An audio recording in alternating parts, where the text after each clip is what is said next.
Bonjour mes amis, après une longue interruption, je reviens vers vous.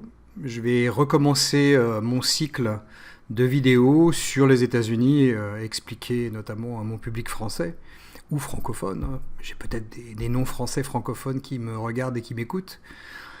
J'ai pour objectif, d'ici à la fin de l'année, de vous expliquer un petit peu le mécanisme électoral américain. Encore une fois, j'en avais déjà parlé, mais je voudrais le reprendre, surtout à la lumière de ce qui va se passer en novembre. Enfin, on ne sait pas trop ce qui va se passer en novembre, puisque les élections, en principe, on n'en connaît le résultat que après, pas avant.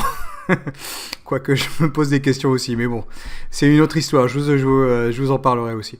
Mais à la lumière de ce qu'on connaît, bon, on peut imaginer qu'il y aura une victoire républicaine en novembre à la Chambre des représentants et au Sénat, mais rien n'est garanti bien sûr. Mais je vous expliquerai comment ça va se passer. Je vous expliquerai aussi, non pas mes vacances parce que ça n'a aucun intérêt, mais les lieux que j'ai visités parce que ça va vous donner une idée de ce qui se passe aux États-Unis en ce moment. Je pense. Je n'ai pas la prétention de connaître les États-Unis en long, en large et en travers, mais bon, disons que ce que j'ai pu y voir cet été m'a paru intéressant. Donc voilà, donc je vais faire ça sur une fréquence, j'espère, hebdomadaire. Et si nécessaire, même plus régulièrement, peut-être 2 ou 3 fois par semaine si vraiment l'actualité s'y prête. Ce que j'essaye de faire, par contre, c'est d'éviter de coller de trop près à l'actualité parce que j'aime pas trop réagir à chaud à certains événements, enfin à tous les événements d'ailleurs, mais surtout en ce qui concerne la politique parce que c'est trop compliqué à décrypter comme ça sur le vif. On fait beaucoup d'erreurs, on connaît pas tout, enfin on connaît pas les tenants, les aboutissants, on connaît pas tous les éléments du mécanisme. Donc c'est pour ça que je préfère être très prudent.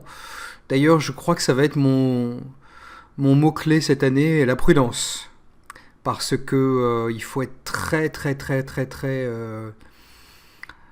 comment je pourrais dire pour pas utiliser encore une fois le mot prudent, vigilant. Il faut être très vigilant, voilà. Il faut être très vigilant sur les événements, sur les causes et les conséquences des événements. C'est très difficile à calculer comme ça. Parce que, par exemple, si on me demande qu'est-ce que tu penses du raid du FBI à Mar-a-Lago, bah, sur le vif, j'ai lu et vu des commentaires extrêmement émotionnels, je dirais, qui étaient assez à côté de la plaque, je dois dire. Et en fait, c'est beaucoup plus complexe que ça a beaucoup plus comment dire, de causes, c'est beaucoup plus complexe, enfin, disons que c'est beaucoup plus difficile à analyser à chaud et il vaut mieux prendre le temps de reculer un petit peu, d'attendre d'avoir plus d'informations pour pouvoir bien démêler les chevaux des faits parce qu'il faut faire attention, on est beaucoup trop émotionnel, surtout en ce moment. D'ailleurs, ça, je vous en parlerai aussi. C'est la victoire de l'émotion sur la raison et c'est extrêmement dangereux. Extrêmement dangereux. Voilà, donc ça, c'est ma vidéo de reprise. Je vais pas la faire très longue. Je sais qu'il y a beaucoup de gens qui aiment quand c'est pas très long. Malheureusement, il y a des moments où il y a des sujets qui prêtent à une longue discussion et à un long développement, mais si c'est pas nécessaire, bah, je préfère faire court. Voilà. Je vous souhaite beaucoup de bonnes choses, une bonne rentrée. J'espère que vous avez passé un bon été, et puis à très bientôt.